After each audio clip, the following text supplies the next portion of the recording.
Bonjour et bienvenue dans votre journal hebdomadaire Tibet This Week. Je suis Rigzin Genkang avec une nouvelle édition d'actualité sur le Tibet, sa sainteté le Dalai Lama et l'administration centrale tibétaine. Voici le sommaire de notre revue hebdomadaire. Le temps est venu de rendre cette planète pacifique et harmonieuse, sa sainteté le Dalai Lama. La Chambre des représentants américaine adopte une résolution reconnaissant la véritable autonomie du peuple tibétain. Le président Sangay rencontre l'ambassadeur des États-Unis à New Delhi. Le président et le vice-président du Parlement tibétain en exil participent à la cérémonie de lancement du rallye moto indo-tibétain. Un rapport du département d'État américain décrit le Tibet comme un territoire occupé par l'armée. La Chine ne peut pas choisir le prochain Dalai Lama, déclare l'ambassadeur américain Brownback. La déclaration du Forum de Genève appelle à la nomination de mécanismes spéciaux pour surveiller la violation des droits de l'homme par la République populaire de Chine. Un député britannique se dit préoccupé par le nettoyage ethnique au Tibet.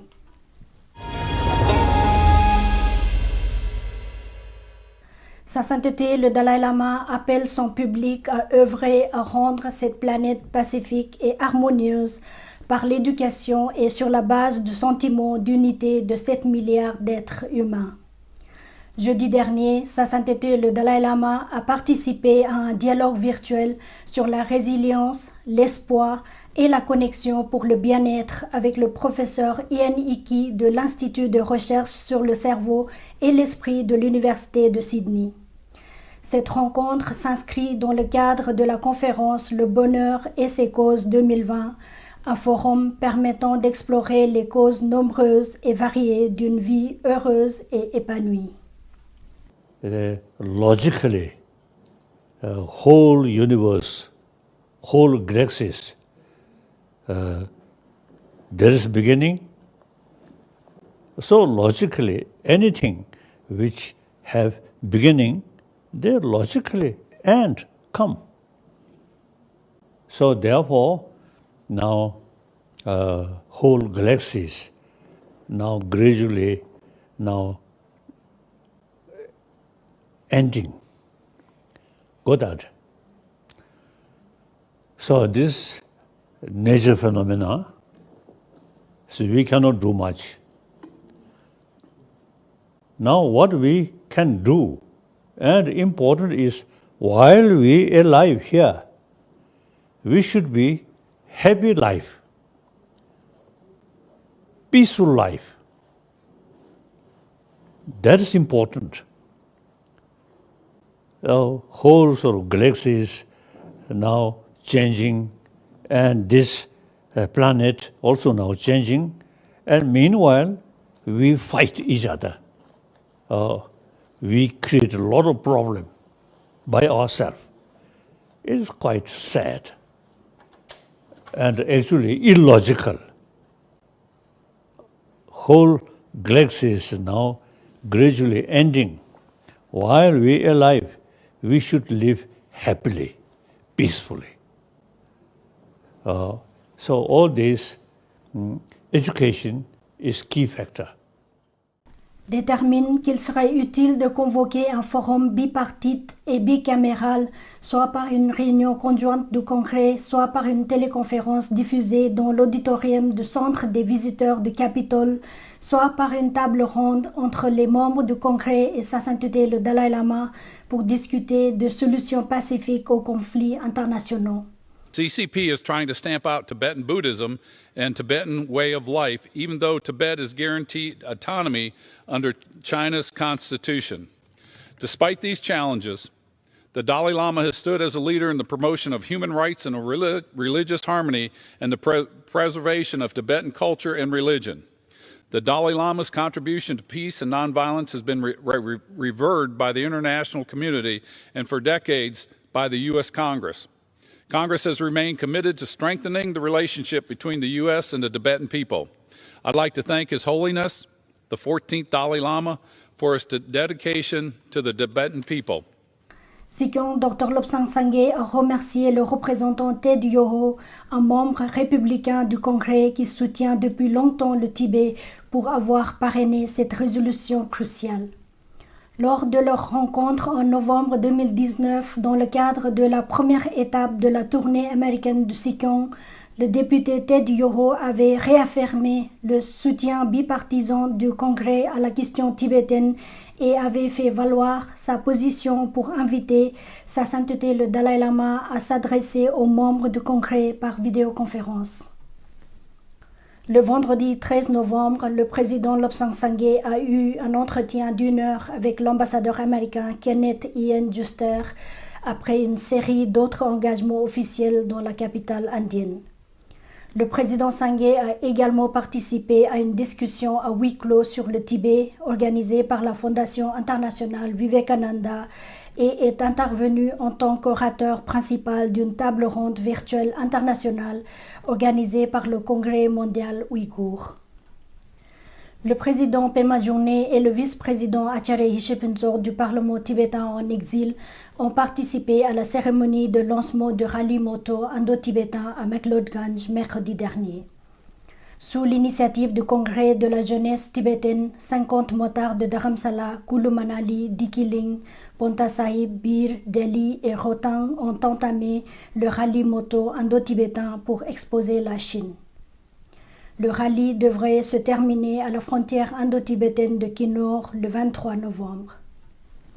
Le Bureau de la politique et de la planification du département d'État américain a publié un rapport de 72 pages intitulé « Les éléments du défi chinois sur la manière dont les États-Unis ont réagi et devraient réagir à l'autoritarisme actuel de la Chine ». Le rapport consacre un espace à la discussion sur la répression des minorités ethniques et religieuses en Chine. Plus particulièrement, le document décrit le Tibet comme un territoire occupé militairement à la page 42.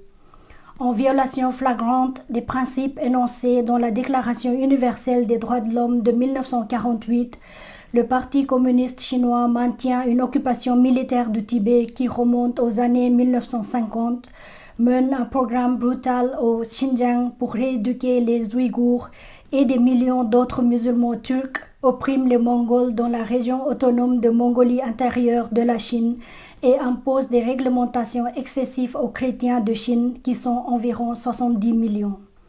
Parallèlement à la question tibétaine, les éléments du défi chinois se penchent sur la répression des manifestants de la place Tiananmen, des Ouïghours et des chrétiens. L'ambassadeur extraordinaire des États-Unis pour la liberté religieuse internationale, Sam Brownback, s'est opposé à l'intervention de la Chine dans le choix du prochain Dalai Lama en déclarant « Les États-Unis soutiennent cette communauté religieuse qui a le droit de choisir ses propres dirigeants. Cela inclut certainement le prochain Dalai Lama ».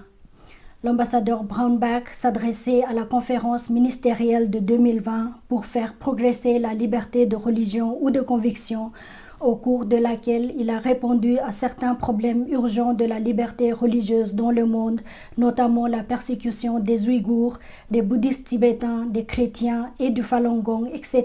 par la Chine.